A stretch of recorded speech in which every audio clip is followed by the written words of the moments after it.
Halo teman-teman, pada kesempatan kali ini, kami dari kelompok 9B akan membahas tentang penyelesaian masalah root mean square current pada kasus arus bolak-balik.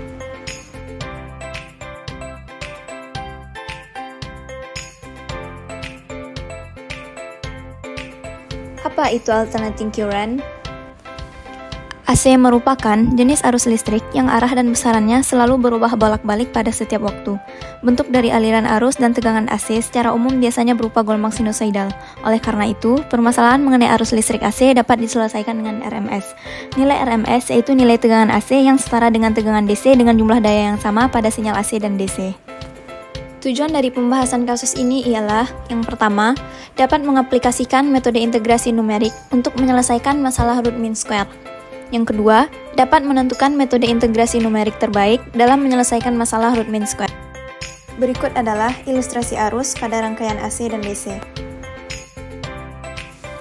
Berikut merupakan gelombang sinusoidal pada arus AC. Secara umum, persamaan gelombang berbentuk Y sama dengan A dikali sin omega T. Dengan mensubstitusikan besaran yang ada pada gambar, maka diperoleh persamaan gelombang arus untuk AC, yaitu I sama dengan I peak sin omega T, di mana I sama dengan kuat arus, I max atau I peak sama dengan arus maksimum, omega sama dengan frekuensi sudut, dan T sama dengan waktu. Nilai I tersebut dimasukkan ke dalam rumus sehingga menjadi I sama dengan 1/T integral 0 hingga T I peak sin omega T dt, dan mendapatkan I-nya sama dengan 0. Hasil evaluasi di atas menyatakan arus rata-rata yang diperoleh bernilai 0. Hal ini disebabkan karena pada gelombang sinusoidal murni keadaan menjadi seimbang, sehingga nilai saling menyedarkan. Dengan demikian, diperlukan cara lain untuk mendapatkan arus AC yang efektif, yaitu dengan menggunakan konsep RMS.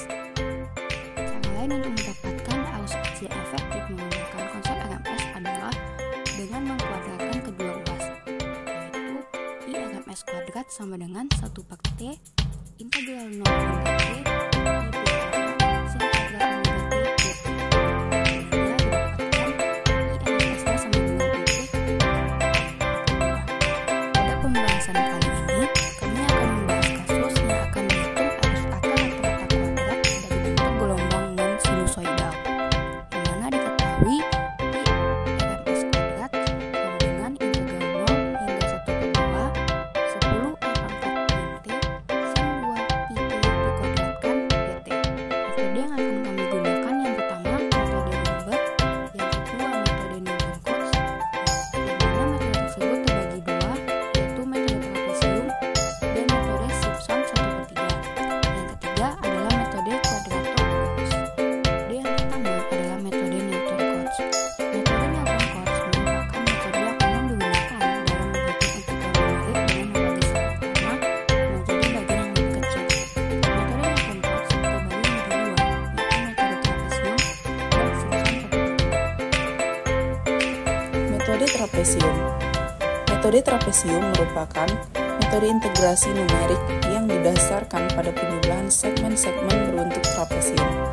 Apabila sebuah integral didekati dengan metode trapesium dengan satu segmen saja, maka dapat dituliskan sebagai integral dari x sama dengan a sampai b fx dx sama dengan b dikurang a per 2 dikali fa kurang fb ditambah e.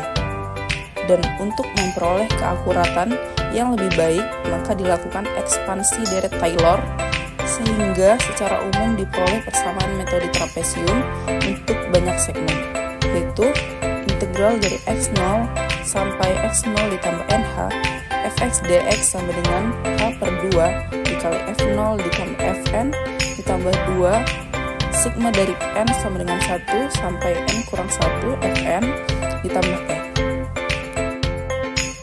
Metode Simpson 1/3.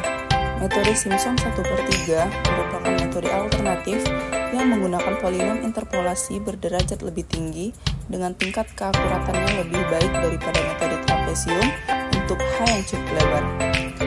Misalkan fungsi fx dihampiri dengan polinom interpolasi derajat 2 yang grafiknya berbentuk parabola, maka luas daerah yang dihitung sebagai hampiran nilai integrasi adalah daerah di bawah parabola.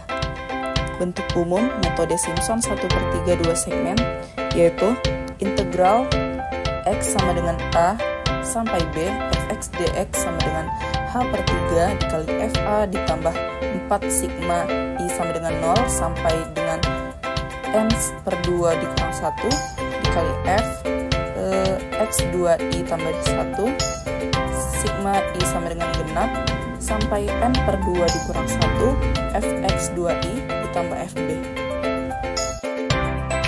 Metode Rombert. Integrasi Rombert merupakan salah satu teknik yang dirancang untuk meningkatkan akurasi dari sebuah integrasi dengan memanfaatkan Richardson extrapolation, yaitu membuat estimasi dari dua integral sebelumnya menjadi integrasi baru yang nilai estimasinya lebih baik. Dasar dari integrasi Rombert ini mengacu pada bentuk metode trapesium. Bentuk umum dari integrasi Rombert yaitu I sama dengan 4/3 IH2 dikurang 1/3 IH1. Metode kuadratur Gauss. Metode kuadratur Gauss menghitung nilai integral dengan cara mengambil nilai fungsi di beberapa titik tertentu yang dapat mewakili perhitungan luas dengan menyeimbangkan galak positif dan negatif. Bentuk umum dari metode ini yaitu I sama dengan C0 Fx0 ditambah C1 Fx1 ditambah sampai dengan ditambah C dikali N dikurang 1 Fxn dikurang 1. Selanjutnya kita masuk kepada pembahasan estimasi integral dengan menggunakan Newton Cotes tercantum pada tabel 1. Kita dapat bandingkan hasil integrasi yang diperoleh menggunakan metode trapesium dan metode Simpson 1/3. Hasil integrasi yang diperoleh dari Simpson 1/3 dengan 32 segmen lebih mendekati nilai eksak dibandingkan dengan metode trapesium dengan 128 segmen. Hal ini membuktikan bahwa metode Simpson 1/3 memberikan hasil yang lebih akurat. Dan ini bahasa program dari MATLAB-nya. Dan ini merupakan tabel pembanding antara metode trapesium dan metode Simpson 1/3. Selanjutnya ada metode Rombeck. Perhitungan integral dengan metode Rombeck menggunakan standar berhenti S, sehingga diperoleh estimasi integral. Dan ini adalah bahasa program pada MATLAB yang kami gunakan untuk metode Rombeck. Dan ini adalah tabel hasil dari metode Rombeck. Selanjutnya ada metode kuadratur Gauss. Langkah pertama yang harus dilakukan untuk mendapatkan estimasi integral menggunakan kuadratur Gauss adalah dengan mensubstitusikan nilai batas interval pada persamaan. Dan ini adalah tabel dari faktor bobot dan argumentasi fungsi pada metode kuadratur Gauss. Nah, kesimpulannya adalah pada kasus ini kita telah berhasil menggunakan beberapa metode pada numerik, yaitu metode aturan trapesium, metode Simpson 1/3, integrasi Rombeck, dan kuadratur Gauss. Hasil dari analisis numerik diperoleh metode paling efektif untuk menghitung integrasi numerik pada kasus ini adalah integrasi Rombeck, karena memberikan hasil yang paling akurat untuk mengaproksimasikan solusi dari penyelesaian Riemann square ini.